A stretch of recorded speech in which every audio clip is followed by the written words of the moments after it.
Alright, so that's the end result. I ended up slicing a medium-sized onion all together right here.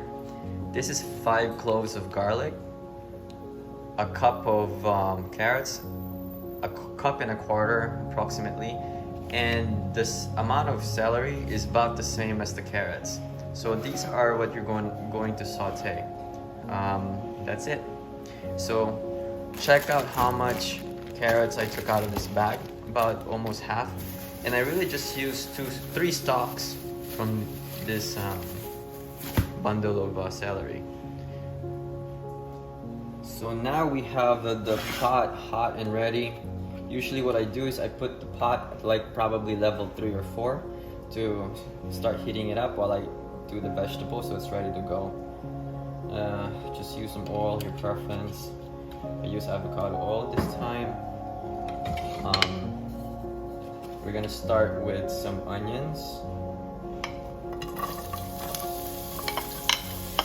the onions there. Holy smoke. A lot of onions as well.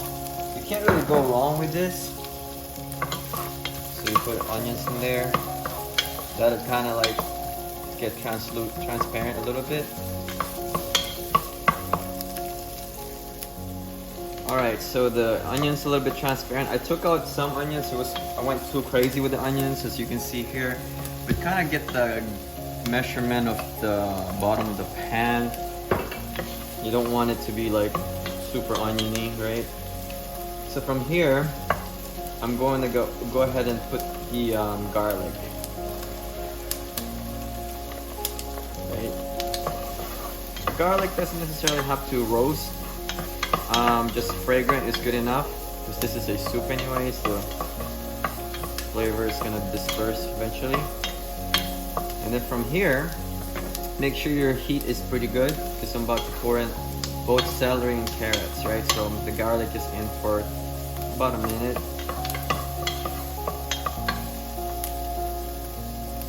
And let's get the rest.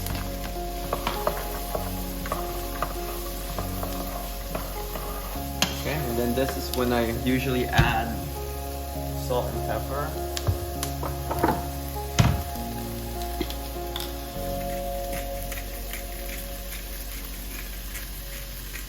I'll be like a pinch of pepper in there and a pinch of salt, and just kind of saute it for about 2 to 3 minutes until you get a little bit of transparency from the celery as well. Alright, so we gave it like about 3 minutes of sauteing all of that stuff, and usually just for fun I actually put butter in it. So I put this butter about I don't know, 3 tablespoons, because why not? It's butter, it makes everything taste good. So I just slap it in there, wait for it to melt a little bit, and then once that's melted, we'll put like maybe 2 tablespoons of this.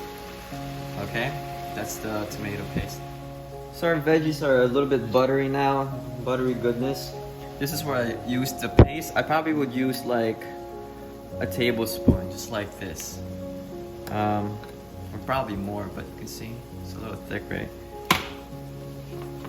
Put it in there.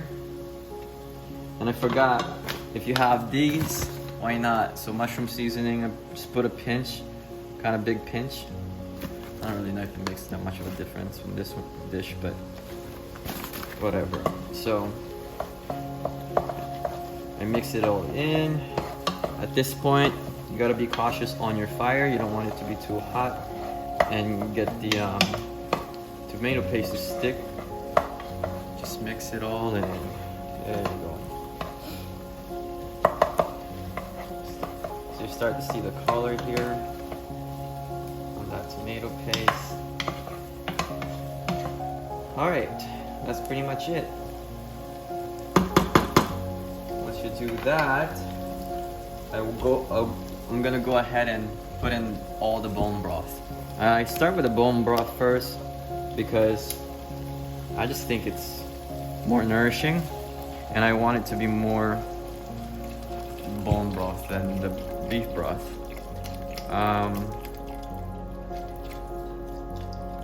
So from here,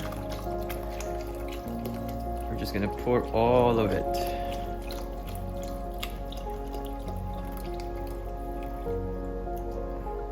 So depending on how much soup you want to make, you kind of get to adjust how much beef broth you want to put in there. So maybe I'll probably use half of this, or I'll probably use all of it. I just don't know. Probably half. And oftentimes most people, when they make this, they just use water or some vegetable, and that's just not me. That's boring. There's no flavor in that. So I use half, and as you can see, it's like half of the pot. And from here on, we're gonna go ahead and also add the crushed tomatoes. So usually they come in a size of 28 ounces. I'm gonna use half of this. All right, I was able to open the can this time. All right, here we go, half. Use your spoon so it doesn't splatter. All right, there you go. Half I think is good. You kind of get an idea how much with the coloration, right? Maybe a little bit more. You can play around with it. And then we get to use Italian seasoning. You can go cray-cray with this, no problemo, with this soup. By that, as you can see, I open up the container here. Look at that. Like almost, it's like a handful. And I just slap it in there.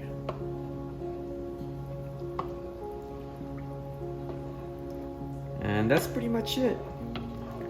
From here on, we're gonna just cover it.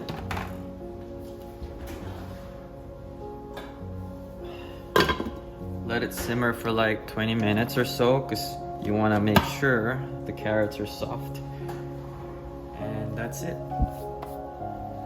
Here it is. So this has been simmering at medium heat, maybe level 4 or 5 for the past 15 minutes or so. And we can now lower the fire, maybe a little bit more. So at this point, you can go ahead and give it a taste depending on your preference. What I noticed is that I feel like it's not enough seasoning. It just doesn't look like the minestrone soup that I see on Google, right? So I'm like, it doesn't look like the way they have it. So I'll just put a little bit more. Can't really go wrong with this. I mean, unless you put the whole thing. All right. Let's see how it tastes.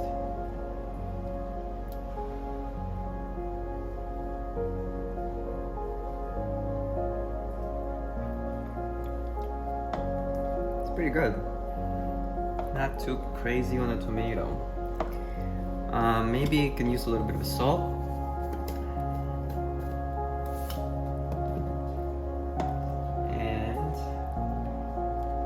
Here on, we can go ahead and actually start putting the beans. Where is the bean? Oh, it's right here. So make sure to rinse the beans because you don't want it to be, I don't know, just my preference. And I'm gonna go ahead and dump it in there. Here comes the beans. Put the whole thing in there. The reason why I rinse it is I don't want it to be gooey. You know, because there's like bean goo, whatever that thing is, I don't know. All right, mix it all up. And then from here on, all you really gotta do is put in your starch. I used to separate this. I used to boil it separately and then put the pasta. But what I came to find out is it's kind of nice to get this texture when I just put it in there. It makes it more soup-like. Instead of watery, it kind of gives it this it's like a thickener almost if I just put it all in there. And yeah, so we're gonna go ahead and do that. I've already used most of it, so I'll probably use maybe like this portion of the box or less.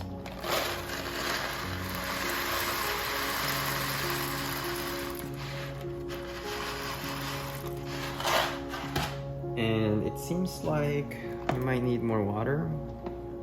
You can also put maybe a cup of water or a cup of bone broth. You know, like I said, this is like a filler. I feel like the pasta itself is gonna absorb all that water, you know? So you can play around with that. And from here on, just wait for the pasta to cook and you're ready to go. There goes your minestrone soup.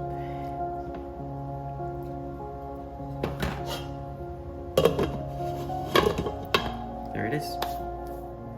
So here it is, the finished product. The pasta's ready to go. It's cooked.